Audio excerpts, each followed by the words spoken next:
You seem to know a lot about, because you mentioned some verses. I was mentioning the Quran and you mentioned the verses. I've read the Quran like a couple of times before. Just when you read the Quran, like even Surah Baqarah, like you realize that the Trinity it doesn't make sense. It just falls apart. Like like the Quran is pure monotheism. I think that definitely makes sense. I just need to know for certain that how do I know that Muhammad was a real prophet? How do you know? How do I know that Muhammad was a real prophet? Because all Christians will say that he's a false prophet because he came after Jesus when Jesus said it is finished. So what's the biggest proof that Muhammad is a prophet? So let me just deal with the Christian aspect of it first.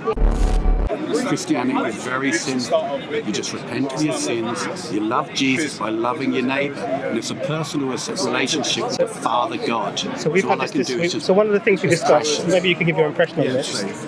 So one of the things we've already discussed is the fact that God has to have a blood sacrifice to get rid of sin. The thing with covenants is this: what was the sign of the covenant? So it tells you. Do you want to have a look? I'm not really sure. I don't really know much about it. So this is the thing. So it's important if you're looking for a covenant to look for how it is manifested. Let me see if I can find the relevant verses myself. So when the covenant is given,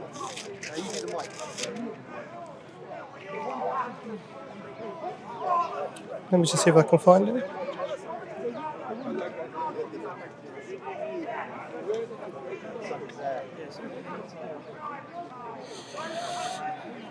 And when Abraham was 90 years old and 9, the Lord appeared to Abraham and said unto him, I am the Lord Almighty God, walk before me and be thou perfect. I will make my covenant between me and thee and will multiply thee exceedingly. So this is another reference to the covenant. And Abraham fell on his face and God talked with him, saying, As for me, behold, my covenant is with thee, and thou shalt be the father of many. Neither shall thy name any more be called Abraham, but yet shall be Abraham, for thy father has many nations, Father of many nations I have made thee. I will make thee exceedingly fruitful, and I will make nations of thee, and kings shall come out of thee. I will establish my covenant between me and thee and thy seed after thee in the generations, for an everlasting covenant, to be a God unto thee and to thy seed after thee. So here we have a clarification that the covenant is with the seed of Abraham. So this is now general. It's not specified there specifically. So we can read a bit further. So now we need to know how is this covenant actually manifested? So how do we know someone's on the covenant? So for example, how would you know if you're on the covenant, or how would I know if I'm with this covenant that was with Abraham? It says actually in verse 10, this is my covenant which ye shall keep between me and you and thy seed after me. Every man child among you shall be circumcised. So this is the sign of the covenant. Now, there's two things that's important, that it's an everlasting covenant. It says in verse 13, he that is born in thy house and he that is bought with thy money must needs be circumcised, and my covenant shall be in your flesh for an everlasting covenant. So this is something that's never going to change. That's what everlasting means. So we understand from this. So even if I'm not saying I accept the Bible to be completely the words of God in its entirety, but even if we take the words that are present, the narrative is that the covenant is for the seed of Abraham, and the sign of the covenant is the circumcision. Currently, there are 2 nations in the world, groups of people who still have this sign as almost standard within their societies: the Jews and the Muslims. There are some small groups of Christians who do this, but they are the minority and would be sort of an aberration. But on the whole, this sign is seen amongst the Jews and the Muslims. So I would say that verse, that specification, doesn't fit with the general narrative that you see within the verse, and probably was something that's, I don't want to say but was embellished or added in to sort of specify. Because I don't believe God is racist or ethnocentric. It's like something to do with Jews wanting it to be through the line of Isaac or something like that. Possibly. I mean, I'll be speculating, but that's a possibility. The thing that, for me, that's important is, in Islam, we have this concept that God is the God of all people.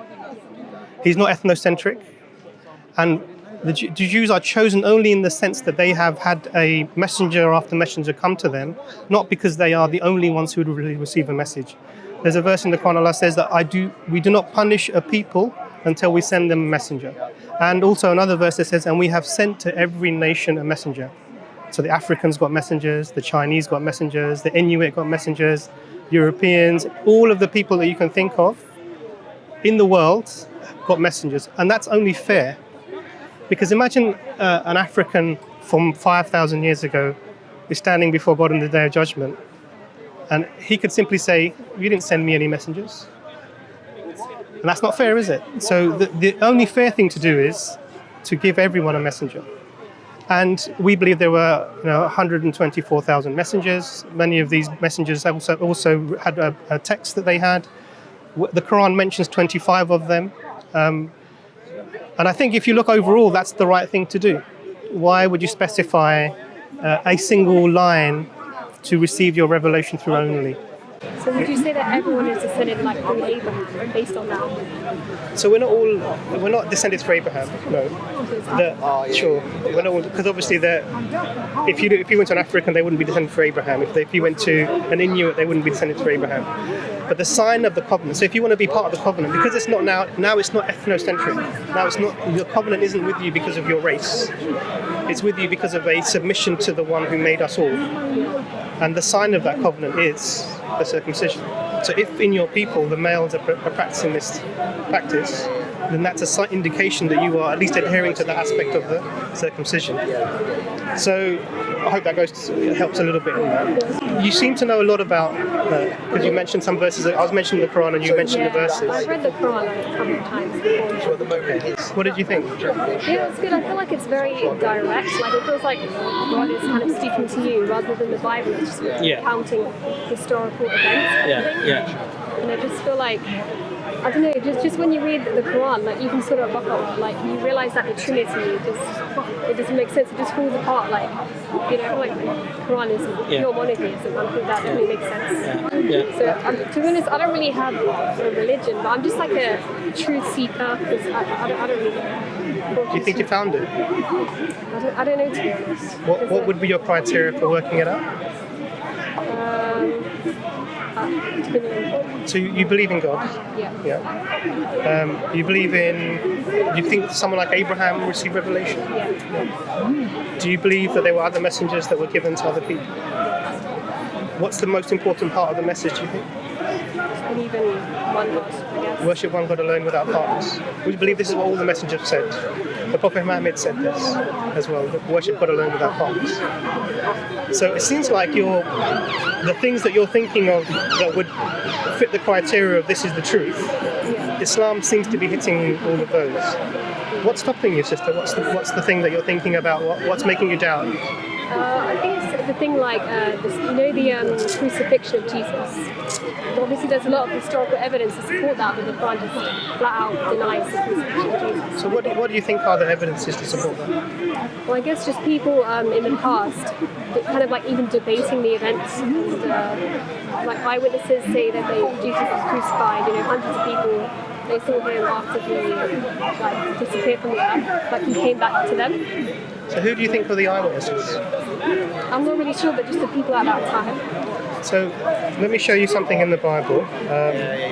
And the reason I'm showing you this is because I don't want you to think that this is something that I've made up. Do you know what happened in the Garden of Gethsemane when the Romans came to take Jesus? What happened? I think he prayed or something. So just after he prayed and the soldiers turned up, what happened at that stage? I don't know. So all the disciples left him. They ran away because the soldiers came. And he says that it says that they all forsook him and fled. I'm just trying to find the verse. Now, so what that tells you is none of the disciples were there when this happened. So they weren't there. If you look at the people who would have been witnesses to them, they didn't write anything down to say that I saw this happening to this individual. So the accounts that we have are accounts of the relaying of this person was crucified to the disciples. Decades afterwards. But even if you look at the reaction of when Jesus appears in the upper room afterwards, what's the reaction of the disciples? I don't really know the Bible that well, but they like shocked. So I was trying to find these verses. So what happens is actually they're shocked, they're surprised, and Jesus says to them, "No, it's me. You know, feel the marks in my hand. Give me food, boiled fish and bread. It's me." And what he's showing to them is, look, I'm not a ghost. Nothing. You know, still me. But why were they shocked if they were expecting him to come and die for their sins? If that was the message to them, because they weren't.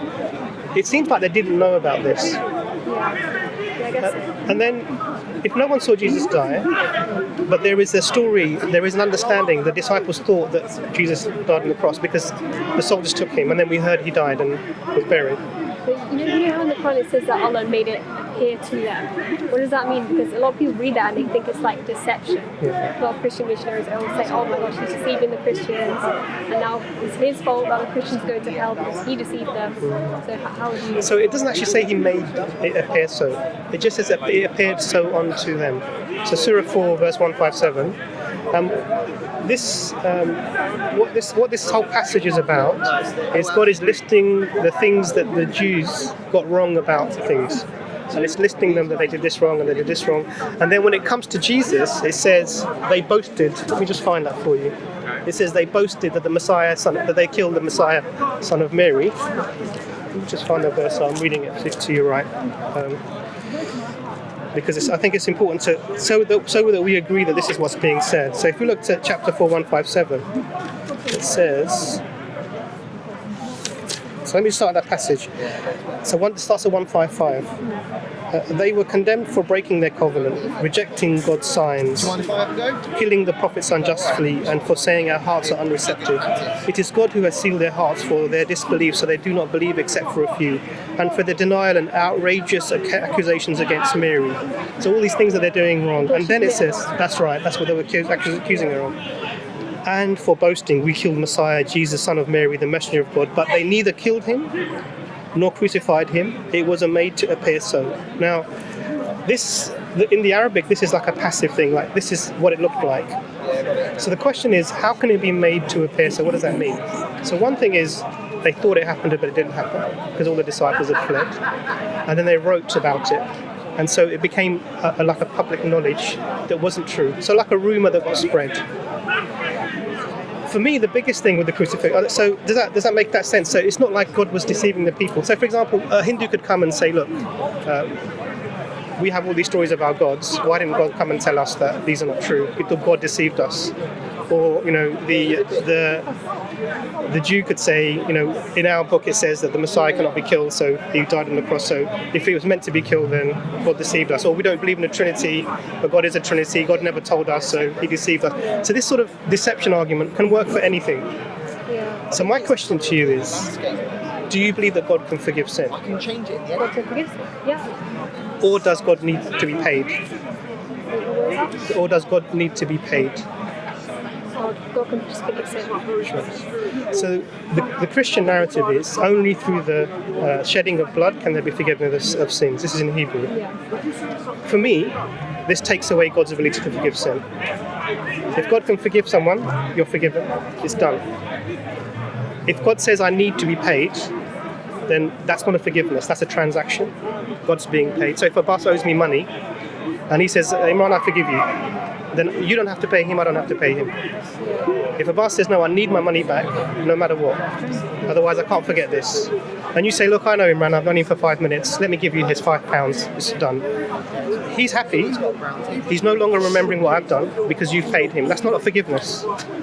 So you and I both believe that God can forgive sin.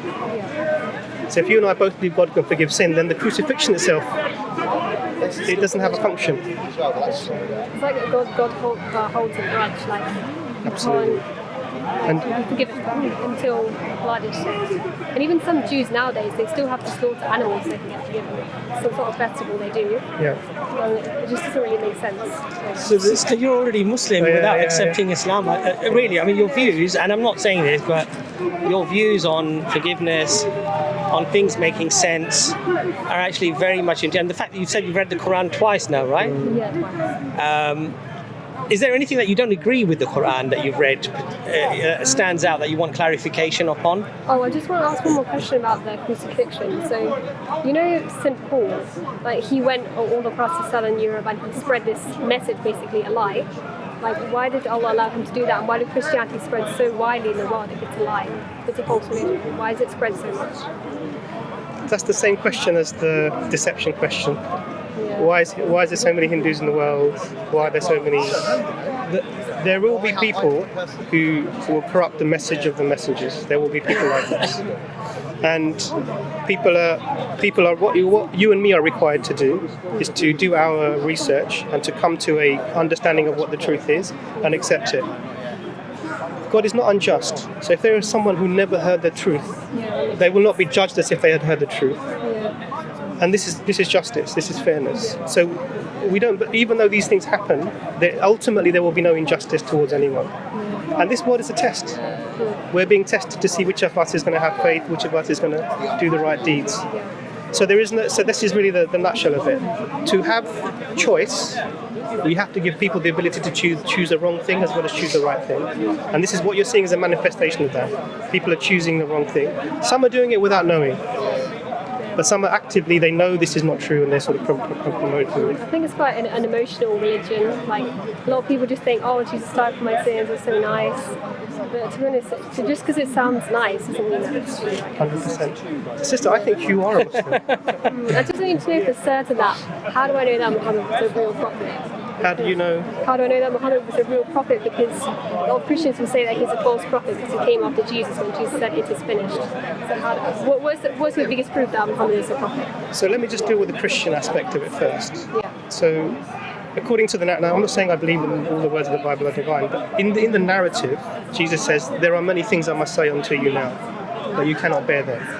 I will ask the Father to send another comforter who will lead you onto all truth. Now the Christians say this is the Holy Spirit, but actually if you look at the individual that's speaking, Jesus is saying, I will ask the Father to send you another comforter. Yeah, that's true, because if it really was the Holy Spirit was present even before. So That's right. You know the answer already, sister. So the question I'm asking you is, if Jesus is saying there is much that I must tell you, but I cannot tell you now. Well, you can't bear it now. You can't bear it now. Is it finished? No, it's not. So you know the answer to that one. And I think one really strong evidence for me is that whoever this prophet claims to be, the message can't be completely different from what the previous prophets had preached and taught. So if salvation was through forgiveness, through good works, through repentance, then really that's a consistent message that should apply for the prophet to come as well. And if that completely changes, that formula completely changes, that should send alarm bells. Yeah, that's true, because when you read the Gospel of John, it's like, well, everything has just changed. Right? But the thing is, I don't think Moses never preached a Trinity, like Abraham never preached a Trinity. And even David, he said, God is my saviour, like God is what I need. Yeah. And the verse that Imran just alluded to in the Garden of Gethsemane, and it says he threw his face onto the ground. You know, he's worshipping God Almighty. Yeah. So the Christians should do what Jesus did in his life, which is he worshipped the Father. He turned to the Father whenever he was in turmoil or he needed anything. Like God can't be scared. It doesn't make sense. Right? Especially if that was the only way. So it's a consistent message. And Prophet Muhammad, peace be upon him, isn't it interesting? And I was saying to Imran this in the car as well, that he prays in the same way that the other prophets prayed. There is fasting, there is circumcision, there is an abstinence from pork, from swine. If Muhammad, peace be upon him, Jesus, Moses and Abraham were to walk into the park now, you would physically find it difficult to differentiate from them. If you followed them and you saw how they ate and what they drank and what they abstained from, you would find it difficult, exactly. If what they look like in terms of not wearing gathered clothes, guarding their aura, wearing things that are loose, all have beards, Okay? Yeah. The appearance, the actions, they all seem to match. And so that is a really, for me, that's as a Muslim, that's a very powerful argument that an imposter, and yet he does exactly what the previous prophets were doing, instructing the people to do exactly what the previous prophets were doing, doesn't sound like an imposter. It sounds like somebody bringing the people back to the truth, you know, once they've lost their way.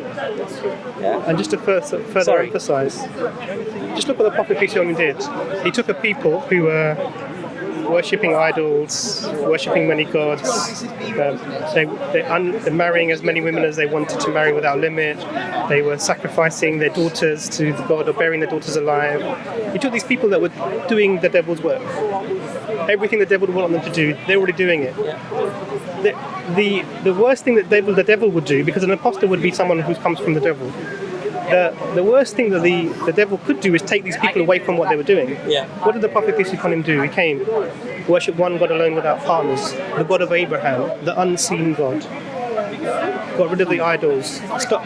Your daughters are a gateway to paradise. He raised the level of the women up to honor within the societies, and he brought this paganistic, polytheistic society into monotheism. And then they started worshipping God alone without partners. They're fasting. They're giving charity. They're looking after the weak and the poor in their societies. And what's fascinating, the most fascinating thing for me is this is a person who's known to be illiterate, couldn't read or write. The people knew that he was raised amongst them, and he brings a text, the Quran, and they are marveled by this. It's containing profound statements. It's the eloquence of this and the way that this is put together is something they haven't seen. The best poets that they have, they couldn't even compare their poetry to what this Quran is like.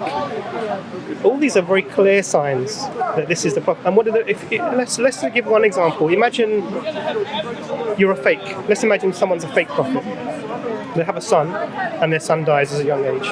When the sun dies, the sky goes dark because there's a lunar eclipse, there's a solar eclipse. And some of the people come out and they start saying, oh, look, his son died and the sky went dark. This proves he's a prophet. Now, if I'm an imposter, what am I going to do? Yeah? You see? So what did the prophet do? And this happened in the prophet's life. His son Ibrahim died. What was his reaction? They said the prophet got angry, his face was red. He came out and he said that the sun and the moon are the signs of God and they do not set or rise for the death of any man. So he's telling them, now you've got to imagine, he's just lost his son. He's grieving. He's been struggling to tell these people about what I'm telling you is true, and they've taken something false as a sign that he's true. But he's telling them, no, this is not a sign that I'm true. This is a sign from God, and this tells me that this is a sincere individual. This tells me this is someone who's not taking opportunities to pull a fast one on the people. In fact, he's talking against himself. Don't believe this is a sign that I'm a messenger. This is just a natural thing that happens. It's got nothing to do with the death of my son. So this is, I think this is quite compelling. What are your thoughts, sister? Yeah, I think it's quite interesting, the eloquence of the Quran as well. I mean, obviously I don't speak Arabic, but when you listen to it, or when you hear people saying how kind of like the rhymes and like how it sounds like, you know sort of shams. Yeah. That one ends in a hair. Yeah. Every line ends in a hair. Like, it's like very poetic. Yeah. Sister, I think you're already Muslim. Can I ask you a question? Do you believe that Allah is the only God worthy of worship? Is Allah just God, or is it like a specific? No. Allah is God. It's just general. The God of Abraham, the God of all the prophets. The one who Yeah. created everything. Well, yeah. You don't believe that a man is God, or a tree is God, or a fish is God, or nothing in the creation is God? We can have a discussion afterwards. But Do you think the Prophet Muhammad, peace be upon him, is the messenger from Allah? Yeah, probably into the polytheistic people. Yeah. But it's hard to see if he's like really connected to the Bible. Because, So, does he have to be? I don't know, to be honest. Because he wasn't an Israelite, and he came from a pagan family. So that's kind of hard. Like, he wasn't like The covenant. Was Abraham from a pagan family? I'm not sure, maybe. Yeah, he his was. father was an idol maker. Yeah, He used his to make father- idols. Covenant was Yeah. given to Abraham. As Yeah. a Christian, you know that. Yeah. So what we have is the same thing again that you said Israelites. God does not choose a specific ethnicity of people to give revelation to. God is merciful to all of the people of the world, so He would give revelation to everyone. Tolstoy and Gandhi, So two separate religions. do you believe that? Your point is, Do you think? Is there any other reason that you believe the Prophet isn't the messenger, apart from the fact he's not Israelite?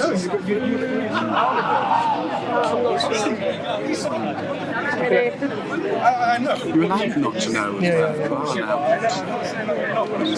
Well, did you believe in Jesus? I mean, were you Christian? No, I've read some of the Bible, but I was never like. See, because for me as a Christian, there's one verse in the Bible that I love more than any, and it says, Jesus was asked a question, which is the greatest commandment.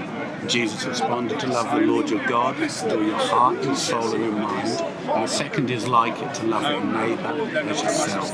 On these two hang the law and the prophets. Christianity is very simple. You just repent of your sins, you love Jesus by loving your neighbour, and it's a personal relationship with the Father God. So we've had this. So one of the things we discussed. Maybe you can give your impression on this.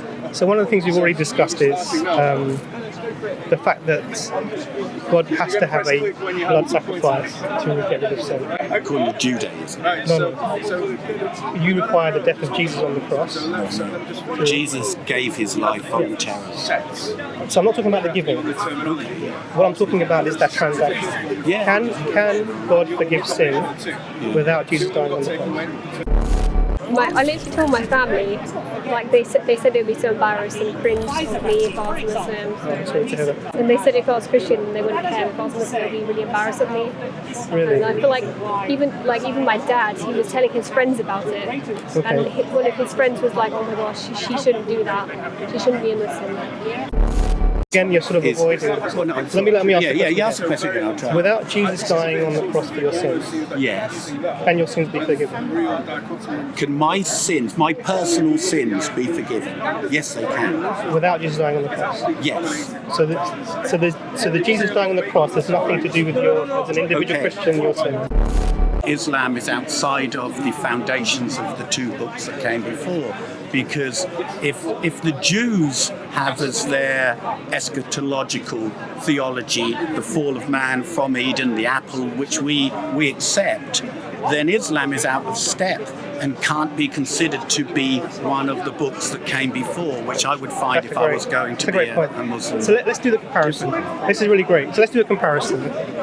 Judaism, Christianity, Islam. So Judaism, strict monotheism, God without images. The Shema is very clear, yeah? One God alone, without partners. For traditional Christianity, Trinitarian, one God in three persons. Islam, it's almost essentially, not exactly, but almost essentially the same God as concept as Judaism. One God who is not a created being, one person. We worship that God alone. So the odd one in this, I'm going to give you 3 examples. In this concept, the concept of God, the Christians are the odd ones. Ashhadu an la ilaha illallah